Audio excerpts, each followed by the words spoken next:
সুপ্রিয় দর্শক মণ্ডলী, আসসালামু আলাইকুম। সকলকে শুভেচ্ছা অভিনন্দন। দর্শক, আজকে আমি আপনাদের নিয়ে এসেছি চুয়াডাঙ্গা জেলার জীবননগর উপজেলার পুথুলি ইউনিয়নের সন্তেশপুর গ্রামের ভাই ভাই কৃষি প্রজেক্টে। আসলে এখানে যে কৃষি উদ্যোক্তা জাহিদুল ইসলাম, ইতিমধ্যেই তিনি বেশ জনপ্রিয় হয়ে উঠেছেন বিভিন্ন ধরনের মশলা জাতীয় চাষ করে। তারই ধারাবাহিকতা আজকে আমি আপনাদের যেখানে নিয়ে এসেছি, এটা হচ্ছে ক্যাপসিকামের একটা প্লট। এই ক্যাপসিকাম চাষ সম্পর্কে আমরা জাহিদুল ইসলামের সাথে কথা বলবো এবং শুনবো তার কাছে এই ক্যাপসিকামের সফলতা। আসসালামু আলাইকুম। ওয়ালাইকুম আসসালাম। দাদা, কেমন আছেন? আলহামদুলিল্লাহ, ভালো আছি। তো আপনি তো আসলে খুব সুন্দর চাষ করছেন, জিরা চাষ করছেন, আবার দেখছি ক্যাপসিকাম। তো আসলে ক্যাপসিকাম চাষটা সম্পর্কে যদি আমাদের একটু বলেন। ধন্যবাদ। ক্যাপসিকাম আসলে আমাদের দেশের জন্য একটা হাই ভ্যালু ক্রপ। ক্যাপসিকামটা মোটামুটি ভাবে বলাই চলে যে এটা খুব ধনী মানুষের খাবার। সেটা আপনারাও জানেন। আমাদের লোকালে এটা বিক্রি করার জন্য খুব দুরাহ। তো ক্যাপসিকাম আমি আমার জীবননগর উপজেলা কৃষি অফিসের মাধ্যমে নিয়ে আমার ক্যাপসিকামটা শুরু করি। এটা আপনারা দেখতে পাচ্ছেন প্রচুর ধরছে। এটা 60 থেকে 90 দিনের ভিতরে পরিপূর্ণ হারভেস্ট করা যায়। তো এটা হারভেস্ট করার পরে বিক্রি করব কোথায়? এটা আমি আমার সমস্ত মার্কেট জানাশোনা করে আমি বুঝতে পারলাম যে ঈশ্বরদী যে পারমাণবিক বিদ্যুৎ কেন্দ্র হচ্ছে, ওখানে যে রাশিয়ানরা কাজ করতেছে, ওখানে এটার মার্কেট ভ্যালু অনেক। তো আমি এটা ওখানে নিয়ে যে সেল করতেছি। তো আমরা তো অনেক জানি যে ক্যাপসিকাম আসলে দেখতে কিন্তু অনেকটা ঝালের মতো, ঠিক আছে? কারণ ঝালের থেকে অবশ্য বড়, কিন্তু এটা তো নতুন।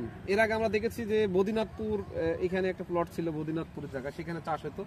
তো সেই ক্ষেত্রে আপনার এখানে আছে 10 শতক জমির উপরে দেখলাম আমরা ক্যাপসিকাম আছে।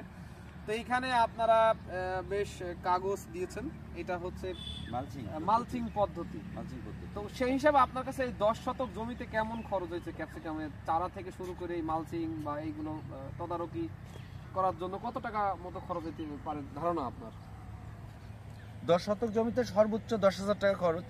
10,000 টাকা টোটালে, মানে চারা, পরিচর্যা, এর আসলে স্প্রেটাই মেন। তো স্প্রেটা এখানে থিপসের আক্রমণ হয় অনেক, আবার আবহাওয়াজনিত কারণে অনেক সময় ছত্রাকও দেখা যায়।